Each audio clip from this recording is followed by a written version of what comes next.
Bien le bonjour et bienvenue à ce nouvel épisode d'Entre l'arbre et l'écorce.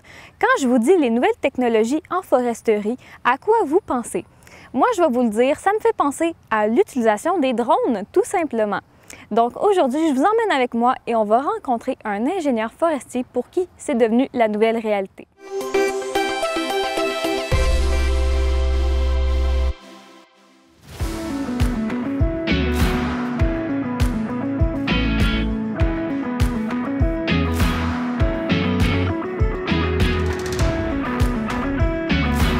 Moi, je m'appelle Nicolas Legault, je suis ingénieur forestier pour la firme Nova Silva, puis je suis ingénieur depuis maintenant 6 ans.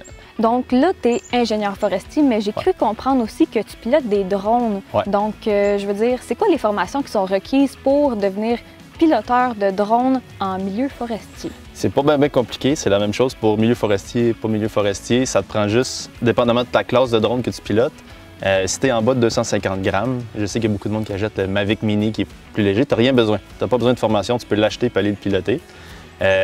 Moi, ce que je pilote, c'est entre 250 grammes et 25 kg. Ça te prend un certificat de pilotage de base. Fait que c'est un examen en ligne, tout simplement. Puis si tu pilotes des plus gros drones, là, ça te prend un permis avancé. Ou si tu fais des opérations plus poussées qui impliquent du monde ou d'autres affaires, là, il y a un certificat avancé que tu passes. Mais en foresterie de base, vu qu'il n'y a pas grand monde dans le bois, juste un certificat de pilote de base, c'est bien correct. C'est quoi les principales règles à suivre pour le pilotage de drone en milieu forestier? Il y a un plafond. Dans le fond, tu ne peux pas voler ton drone en haut de 122 mètres, 400 pieds. Puis les avions, eux autres, n'ont pas le droit de descendre en bas de 500 pieds habituellement. Fait que c'est pour éviter les collisions. Tu as une altitude. Il faut toujours que tu pilotes ton drone à vue. Fait qu'il faut toujours que tu aies un contact visuel avec le drone. Tu ne peux pas juste le piloter puis te fier à ta caméra pour éviter les collisions. Donc, une fois qu'on obtient sa licence pour piloter un drone, là, on arrive en forêt. Comment on cartographie une forêt avec le drone? Ça, c'est plus compliqué. Habituellement, la cartographie forestière, ça se fait plutôt à l'échelle des avions. On le fait pour certains chantiers, certains projets de recherche. Donc, c'est le même principe pour tout. Le drone sert juste à supporter ta caméra. Fait que dans le fond, tu voles à une hauteur définie, tu prends des photos, par exemple, à toutes les 3 secondes. Puis l'objectif, c'est d'avoir 2 photos qui superposent la même image pour pouvoir toutes recoller les photos ensemble puis faire une énorme photo après. C'est simple comme ça.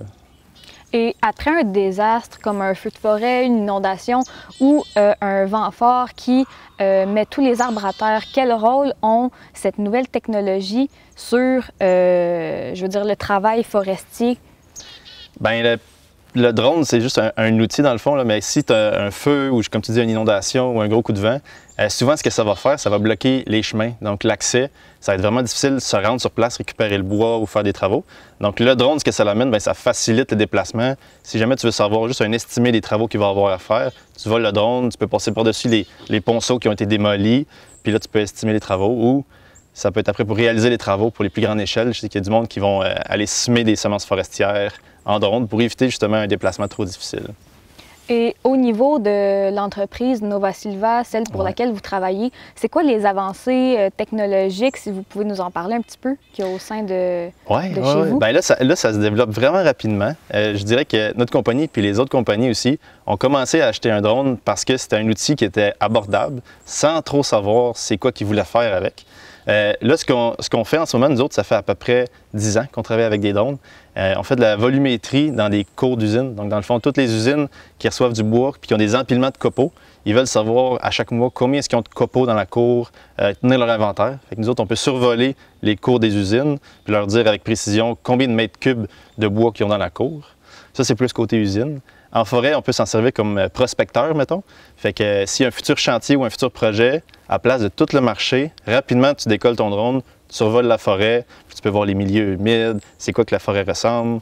Fait qu'un peu comme prospection, puis aussi suite à la coupe. Donc, quand on fait des chantiers forestiers en forêt publique, il faut savoir qu'est-ce qui a été récolté. Donc, une fois que tout est récolté, tu peux survoler le chantier avec le drone. Puis comme j'expliquais tantôt, tu colles toutes les images, puis ça te fait une grosse carte du chantier. Là, tu peux savoir en temps réel qu'est-ce qui a été coupé, c'est quoi les contours, puis retravailler ça après. C'est quoi les drones avec lesquels vous travaillez pour faire ça? Ça n'a pas besoin d'être des gros drones compliqués. Nous autres, celui qu'on utilise en ce moment, c'est la compagnie la plus célèbre ou la plus commune, c'est DJI. Fait qu'on utilise un drone qui a une assez bonne portée puis une assez bonne autonomie pour voler plusieurs demi-heures, en forêt plusieurs heures pour pouvoir cartographier une grande superficie. Mais ça peut vraiment être n'importe quelle compagnie. Tant qu'il y a une bonne caméra, une bonne portée de distance entre la personne qui le contrôle puis le drone, puis une bonne autonomie de vol, c'est ça. Est-ce que c'est possible de nous parler du premier drone que Nova Silva a acheté? Oui. Le premier drone de Nova Silva, c'est un S1000, c'est un DJI S1000. Puis dans ce temps-là, c'était pas la même chose qu'aujourd'hui, piloter les drones. On remonte à il y a 10 ans. Le pilotage se faisait pas automatiquement. Aujourd'hui, je décolle le drone, je peux lui donner un plan de vol, puis juste regarder l'écran, puis il va tout faire, prendre les photos, revenir, puis atterrir à bon endroit. Il y a 10 ans, si on remonte, il fallait tout piloter manuellement.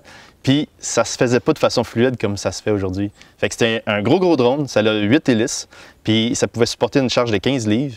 L'objectif, c'était de supporter justement un lidar, un autre, pas un appareil photo, mais un objet technologique pour justement faire de l'inventaire de canopée. Puis, mais ça n'a pas fonctionné. La technologie était tellement compliquée dans ce temps-là que le projet a avorté. Mais on l'a encore, ce drone-là. Puis la structure du drone est encore aussi bonne. Dans ce temps-là, tous les drones, tu pouvais acheter les pièces à part. C'était pas t'acheter un drone tout fait puis tu le pilotais quand tu déballais la boîte.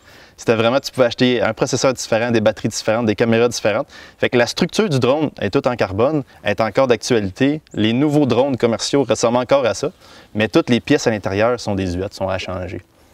Et je sais que tu nous as dit que vous utilisez les drones notamment pour les chantiers, mais généralement, l'utilisation des drones se fait pour où et pourquoi?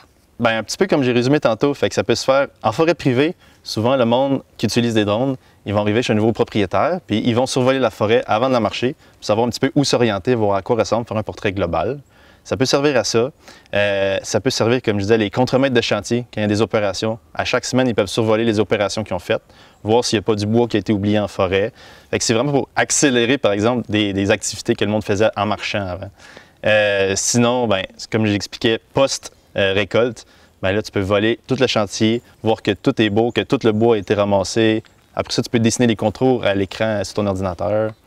Il y en a qui l'utilisent. Ben, le ministère a commencé à faire des tests pour ensemencer les forêts. Donc, quand il y a des gros feux de forêt, les routes sont plus accessibles, c'est plus compliqué de se rendre, planter des plants. Fait que là, les drones, c'est toujours l'accessibilité. Fait que là, en ce moment, ils envoient des drones, envoient des semences, et espèrent que ça va reprendre puis ça va repousser. Sinon, ben, on travaille avec des communautés autochtones, puis eux autres, ils s'en servent pour faire du suivi faunique, suivre un petit peu les orignaux. Ça peut être bien pratique si jamais, en foresterie, on protège les héronières. Donc, quand il y a beaucoup de nids d'hérons proche d'un lac, tu n'as pas le droit de couper à tant de mètres, tu as une bande de protection. Mais là, si tu es au bout d'un grand lac, tu penses qu'il y a une héronière à l'autre bout, à la place de louer une chaloupe, aller là-bas prendre des photos, ben, tu décolles ton drone, tu vas voir, tu peux prendre des photos, tu as des preuves. C'est toujours une question d'accessibilité. Et là, on le sait, la population, les citoyens sont quand même un petit peu craintifs par rapport à la robotisation des métiers. Donc, comparativement à un employé, une personne humaine, c'est quoi les avantages de l'utilisation du drone en milieu forestier? Bien, les avantages, l'accessibilité. Puis, mais il n'y a aucun stress par rapport à la robotisation, voler un emploi à quelqu'un. Le drone, au même titre que pour un forestier, c'est toujours les outils de mesure, mesurer les arbres ou... C'est un outil. C'est juste un outil. Ça te prend quelqu'un pour le piloter.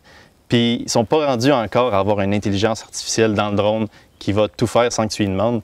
Fait qu'il faut vraiment que tu fasses le plan de vol, tu l'utilises, tu l'atterrisses, tu exportes les données, que tu traites les données. Fait que c'est juste un outil de plus dans la boîte à outils des forestiers, mais il n'y a aucun stress de vol d'emploi.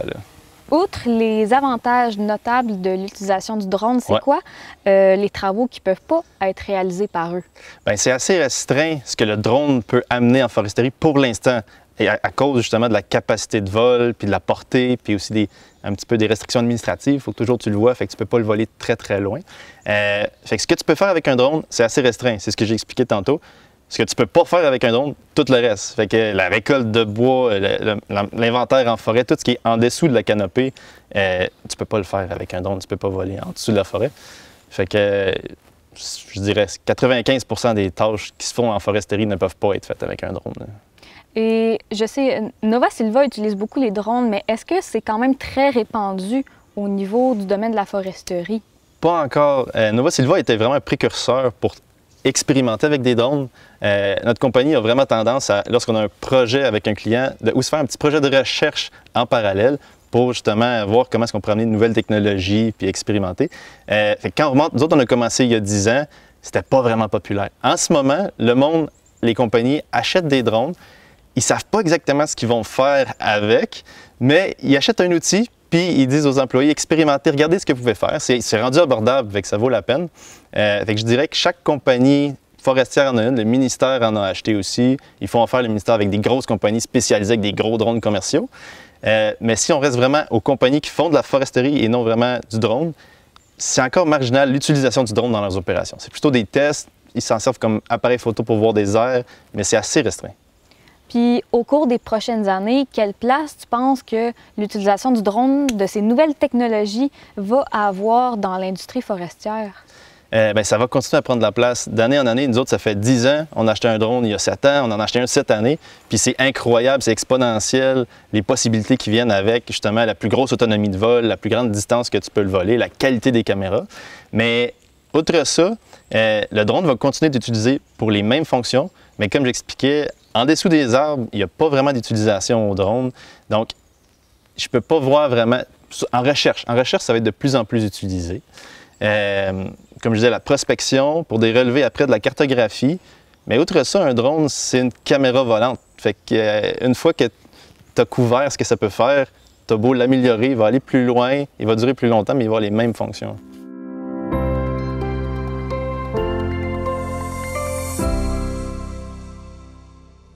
Saviez-vous que de l'énergie est produite à partir de résidus forestiers? La bioénergie forestière est appelée à prendre de plus en plus de place dans l'offre énergétique québécoise en complément à l'hydroélectricité. Elle pourrait ainsi contribuer à combler des besoins dans des secteurs où de grandes quantités de combustibles fossiles sont encore consommés, notamment dans les transports, ainsi que dans les secteurs industriels et institutionnels pour le chauffage des bâtiments. La bioénergie représente environ 8 % de la consommation énergétique du Québec. Cette proportion devrait progresser au cours des prochaines années, notamment en vertu de l'objectif du gouvernement du Québec d'augmenter de 50 % la production de bioénergie d'ici 2030. Une énergie produite avec des résidus de bois. Au Québec, la bioénergie est surtout produite avec de la biomasse forestière. Celle-ci est constituée de résidus de bois provenant de la récolte en forêt, tels que les branches et autres parties d'arbres inutilisées, ainsi que des résidus de la transformation des bois, tels que des copeaux, les écorces et les sciures. Elle est obtenue lorsqu'on brûle ces matières dans un poêle ou une chaudière pour chauffer des bâtiments ou alimenter en énergie des usines.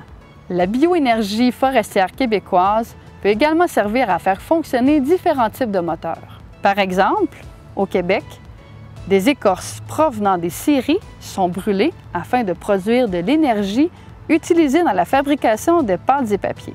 Une partie de cette énergie est aussi transformée pour alimenter le réseau d'Hydro-Québec. Il s'agit d'une des solutions utilisées pour gérer les périodes de pointe où la demande en énergie est plus forte, surtout l'hiver. La production de granules de bois, dont plus de la moitié est exportée aux États-Unis et en Europe, occupe une position de premier plan dans le secteur québécois de la bioénergie. Leur utilisation pour le chauffage de bâtiments ou la production d'électricité permet d'améliorer le bilan environnemental. Comme quoi, notre bois sert à nous chauffer, mais sert à chauffer le monde.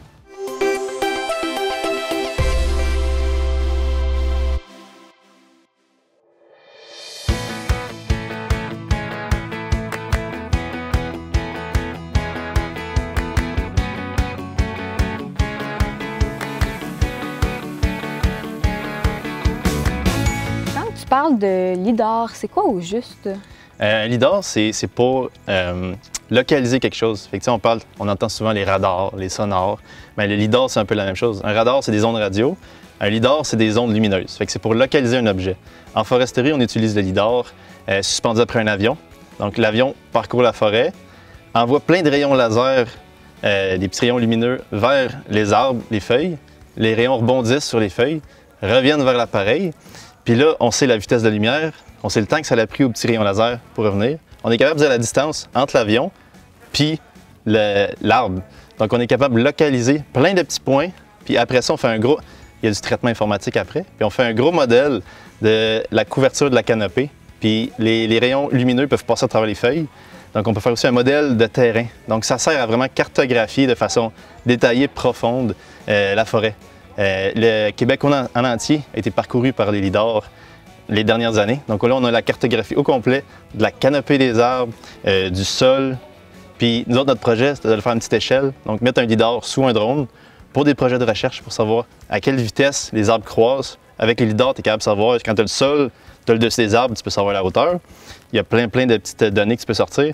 Bien là, ça aurait pu être utile pour des petites placettes, avoir le drone qui supporte un lidar, puis là, pouvoir faire, OK, dans 5 ans, ça va pousser 30 cm ou plein de données. C'était ça le projet. Mais c'est ça. Il y a 10 ans, la technologie n'était pas encore là. Puis est-ce que tu penses qu'on va bientôt pouvoir avoir des modèles de forêt comme en 3D? Il y en a. Il y en a, oui. Ben là, c'est facile de voir le dessous, le dessus, un petit peu les étages. Mais il y a aussi des lidars terrestres. Donc, à la place de mettre un lidar dans un avion ou sous un drone, c'est littéralement une personne avec un sac à dos qui a une petite antenne puis qui envoie des rayons lumineux un petit peu partout. Fait que, puis de la façon que ça fonctionne, la personne a un GPS sur lui. Fait que tu sais dans l'espace où est la personne. Fait qu'une fois que les rayons lumineux rebondissent, tu es capable de placer par rapport à la localisation GPS de la personne. Pareil pour l'avion. Fait qu'on a déjà des essais. Dans les universités, ils font des essais avec des lidars terrestres. Les étudiants parcourent la forêt. Puis là, tu peux placer tous les arbres autour de l'étudiant. Après ça, tu fais une image 3D. Puis, mais là, c'est de voir est-ce que c'est plus efficace, ça, qu'une personne qui va noter la grosseur des arbres puis tout. Fait que là, c'est quand est-ce que la technologie va être rendue assez bonne pour dépasser l'utilisation d'une personne qui va relever tous les arbres. Mais il y a des modèles 3D, tu peux voir la forêt, tu peux la tourner en couleur. Puis, ouais, ça existe déjà. Mais comparativement aux drones, cette technologie-là au sol, est-ce que les travailleurs forestiers ont besoin de s'inquiéter pour leur profession? Je ne suis pas au courant des derniers résultats de recherche. Je sais qu'il y en a beaucoup en cours. Je pense pas, parce que premièrement, ça prend quelqu'un pour aller l'installer en forêt, pour ramener les données. Puis ça prend beaucoup de temps, puis c'est très cher en ce moment. Fait que quelqu'un qui va travailler 1 heure, faire un inventaire, comparé à une machine en ce moment qui coûte 40 000 à mettre en forêt, il n'y a pas de place à s'inquiéter en ce moment. Je pense que ça va être comme le drone, ça va être un outil à ajouter à notre équipement. Mais moi, je ne m'inquiéterais pas pour ça. Là. Et sinon, pour en revenir, une fois que tu as la licence de pilotage de drone en milieu forestier, c'est quoi les principales règles qui sont à suivre? Fait que c'est un petit peu la même chose qu'en ville, moins le fait qu'il y a moins de personnes en forêt. Fait que tu as une altitude à respecter pour ne pas rentrer dans les avions. C'est 122 mètres. Tu ne peux pas dépasser 122 mètres de hauteur par rapport à toi, au sol. Après ça, il faut toujours que tu voles ton drone à vue pour ne pas causer de collision. Puis, ce qui est important en ville, aussi en forêt, mais un petit peu moins parce qu'il y a moins de monde, il faut que tu restes avec un certificat de pilote de base. Tu n'as pas le droit de t'approcher des passants. Fait que s'il y a une personne qui ne fait pas partie du projet, un piéton, tu ne peux pas t'approcher à moins de 30 mètres de lui. Fait que c'est vraiment comme si tu as la personne, tu fais un couloir illuminé jusqu'à dans les airs, toi, tu as un rayon autour de la personne, tu ne peux pas voler au-dessus ni à 30 mètres de distance de la personne. Mais ça dépend du certificat de pilote que tu as. Fait que c'est vraiment, certificat de base, tu ne peux pas. Si tu as le certificat avancé, là, tu peux voler au-dessus des passants comme ça. Sinon, c'est pas mal ça. Ton drone, il faut qu'il soit immatriculé. Donc, tous les tests, l'immatriculation, tout ça, ça se fait avec le ministère des Transports du Canada. Est-ce que tu vas à la SAC pour immatriculer ton drone? Non, tu vas juste en ligne. C'est tout, tout à l'ordinateur. Le test est en ligne, l'immatriculation est en ligne. On recommande aussi d'avoir une assurance civile au cas qu'il y ait des accidents qui arrivent. Surtout si tu voles au-dessus des cheminées des usines puis tu ne peux pas l'échapper dans la cheminée. Fait que ça prend des assurances. Sinon, c'est ça, le test avancé. Si tu prends le certificat de pilote avancé pour piloter au-dessus du monde ou plus à proximité des aéroports, ça, il faut que tu aies un test en ligne, puis tu as aussi un test en personne. Tu as vraiment un évaluateur qui va venir te voir, qui va te dire, OK, perds ton drone, puis ramène-le manuellement, puis qui va t'évaluer, voir si tu es capable. Les aéroports, c'est une autre affaire. Avec ton certificat de pilote de base, tu as plein de places que tu ne peux pas voler. L'aéroport de Gatineau, l'aéroport de Tremblant, tu as des zones protégées à cause qu'il y a des avions qui circulent. Tu ne peux pas. À moins, il y a toujours des exceptions. Fait que dans le mode des drones, dans le monde des drones, tu peux faire une demande d'un COAS, qui est un certificat d'opération aéronautique, je ne sais pas quoi. Mais tu peux faire une demande, un petit peu une demande de dérogation si tu veux voler ton drone plus haut, hors de vue, proche des aéroports. Fait qu'il faut juste que tu remplisses plein de paperasses puis que tu prouves que tu es capable de faire le projet que tu veux faire. Là. Et toi, dans le cadre de ton métier d'ingénieur forestier, Ouais. tu utilises un drone à quelle fréquence? Une fois par semaine, 2 fois? Là, Une fois par mois? Depuis qu'on l'a, le nouveau, je l'utilise, je te dirais, 1 fois par semaine à peu près. Là. Ça dépend des projets. Nous autres, on est une firme de génie conseil, fait que ça dépend vraiment des projets qu'on a en ce moment. Mais depuis qu'on a le nouveau drone, je le joins à chacun de mes projets. Je fais au moins un survol de forêt. Les clients aiment ça, voir vraiment la hauteur des arbres de leur propre forêt, à quoi ressemblent en ce moment les photos. Fait que je le joins pas mal à tous les projets. Fait que je dirais 1 fois ou 2 semaines. Ouais.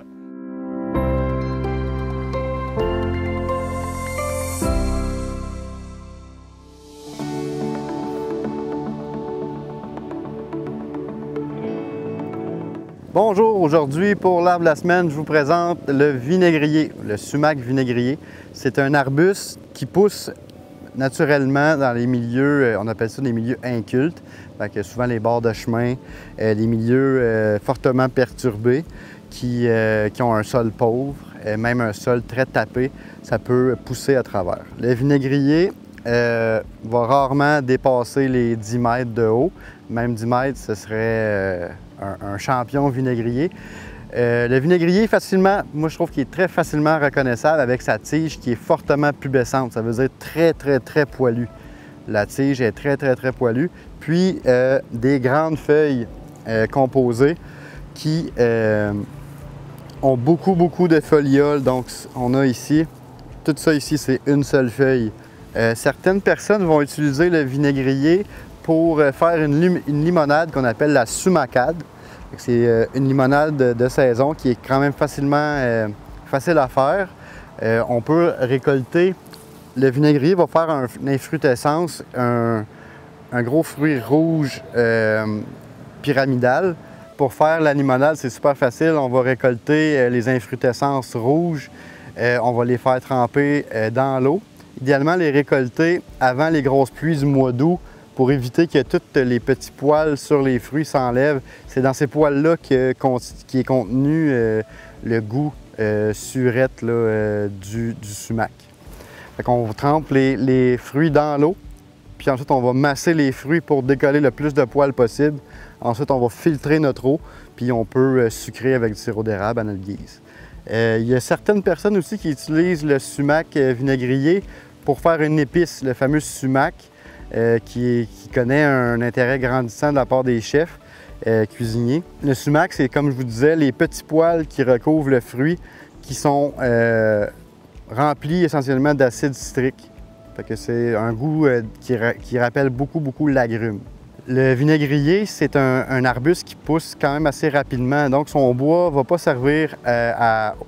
Il n'y a pas vraiment d'utilisation pour le bois de vinaigrier étant donné qu'il est très dur. Par contre, j'ai déjà expérimenté de faire un petit peu d'artisanat avec le vinaigrier. On peut faire des sous-verres en coupant des rondelles de sa tige. C'est magnifique les couleurs rouge, orange, vert, parfois bleu, brun qu'il y a à l'intérieur du tronc. C'est tout à fait magnifique.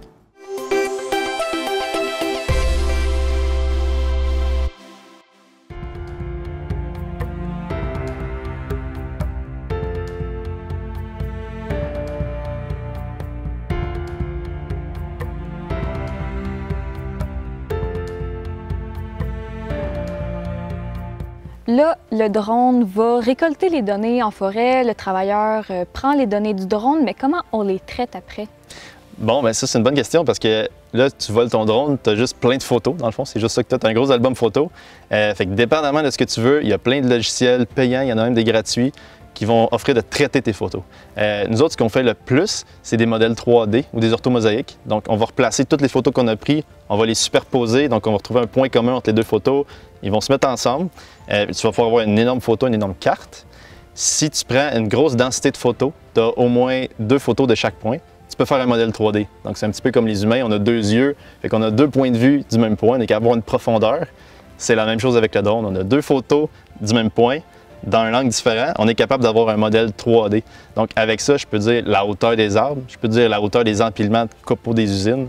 Fait que je peux vraiment sortir un modèle 3D. Même s'il n'y a pas trop d'arbres, je peux voir la surface du sol. Puis ça, c'est des logiciels qui font ça automatiquement. Tu peux en avoir des payants très puissants que tu peux avoir un petit ordinateur puis tu envoies tout ça sur le cloud, sur le nuage, ils vont le faire pour toi puis ils te ramènent juste le résultat. Ou tu peux en avoir des gratuits, mais qui utilisent la puissance de ton ordinateur pour traiter les données. Là, tu es un peu plus limité, mais c'est gratuit. Fait que, Et là, tu nous as parlé de comment tu vois la place des drones, de cette technologie-là dans l'industrie forestière au cours des prochaines années. Mais comment est-ce que toi, tu aimerais la voir dans, par exemple, 10 ans? Hey, dans 10 ans, comment moi j'aimerais voir ça dans 10 ans? Je sais pas si c'est comment moi j'aimerais voir ça, mais vers quoi ça s'en va? Je me dis que en ce moment, ce que moi je fais, aller dans les cours d'usine, piloter des drones, repartir, traiter les données, je pense que c'est quelque chose qui va s'automatiser avec l'intelligence artificielle. On ne doit pas être très loin en ce moment. Je verrais les drones sur leurs mini aéroports sur le coin d'un bureau de quelqu'un, décoller, aller survoler la cour de l'usine, ratterrir, se brancher automatiquement, un petit peu comme les balayeurs qu'on voit dans les salons maintenant. Puis le traitement de données partir, fait que tu n'aurais rien à peser, ça serait juste à 10 heures, il vole, il revient, il y a l'inventaire de ta cour, tu as ton volume de bois, puis il n'y a pas d'humains qui ont eu rien besoin de faire pour ça. Je pense que ça va aller vers ça. Dans 10 ans, on peut rêver, parce que si on pense, il y a 10 ans, c'était vraiment archaïque. En ce moment, c'est fou. Fait que dans 10 ans, si c'est exponentiel, on devrait être rendu là même avant. Côté forêt, je ne sais pas ce que je voudrais voir. Comme je te disais tantôt, je pense que ça va juste être plus de portée d'autonomie, puis peut-être plus de plans de vol automatisés qu'on va pouvoir faire. Mais je ne vois pas bien plus ce qu'on pourrait faire. Est-ce que tu penses que ça va attirer plus de travailleurs forestiers, plus d'ingénieurs forestiers? Ouais, ben, je sais pas. Peut-être pour les jeunes générations qui aiment plus la technologie, mais tu t'en vas pas en foresterie. Le monde qui veut travailler en foresterie, c'est pas parce qu'ils aiment la technologie habituellement, c'est parce qu'ils aiment la nature. Fait que peut-être ça va attirer une différente catégorie de personnes qui vont vouloir travailler plus justement. Moi, je suis ingénieur forestier. On utilise un petit peu les débuts de la technologie. Peut-être là, vraiment, le principe d'ingénieur forestier va être plus calé dans les technologies utilisées en foresterie. Ça pourrait attirer une autre gamme de personnes. Oui, ça pourrait. Ouais. Ça pourrait en fait continuer d'attirer les jeunes à aller travailler dans un vieux métier qui est la foresterie. Nicolas, merci pour ta présence aujourd'hui. Ça fait plaisir, merci de l'invitation. Je constate aujourd'hui qu'on est vraiment à la pointe de l'iceberg concernant la technologie en milieu forestier. On a encore beaucoup de choses à découvrir, mais je pense qu'on est sur le bon chemin, donc merci beaucoup. Ça fait plaisir, merci de l'invitation.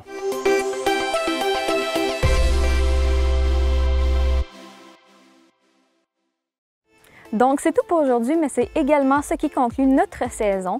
Merci d'avoir été des nôtres tout au long de ces épisodes. Mon nom est Alison et il m'a fait plaisir d'être à vos côtés pour découvrir le monde forestier. Si jamais vous vous êtes découvert une nouvelle passion pour la foresterie et que vous voulez voir et revoir encore et encore tous nos épisodes, ils vont être disponibles en ligne.